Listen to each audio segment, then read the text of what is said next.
Dinajpur Thakurgaon Panchagarh rail line dual গেজে উন্নীতকরণ শেষ হয় 2016 সালের মাঝামাঝি সময়ে।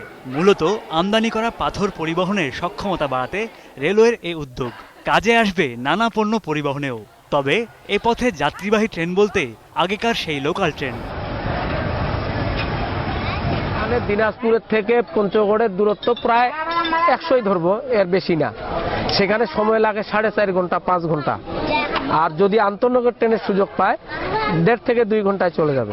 বিভিন্ন জায়গা থেকে দিনাজপুর যাওয়া আসা করা আন্তনগর ট্রেনগুলোর চলাচল এই অংশ পর্যন্ত বর্ধিত করার দাবি দীর্ঘদিনের।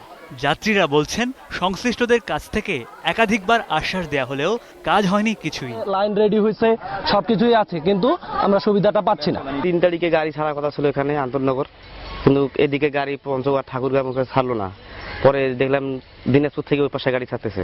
আন্তনগর ট্রেন চালু হলে ঠাকুরগাঁও এবং পঞ্চগড় জেলার যাত্রীরা ঢাকা, খুলনা ও রাজশাহী অভিমুখে সরাসরি যাতায়াত করতে পারবেন।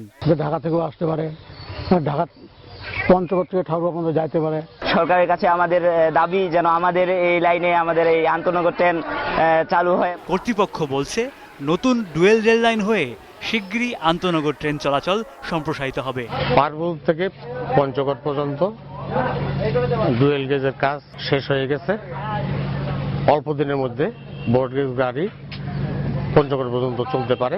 ট্রেনে যাত্রী পরিবহনের উন্নয়নে দ্রুত কার্যকর পদক্ষেপের আশা এ অঞ্চলের মানুষের। Desk report, 21 television.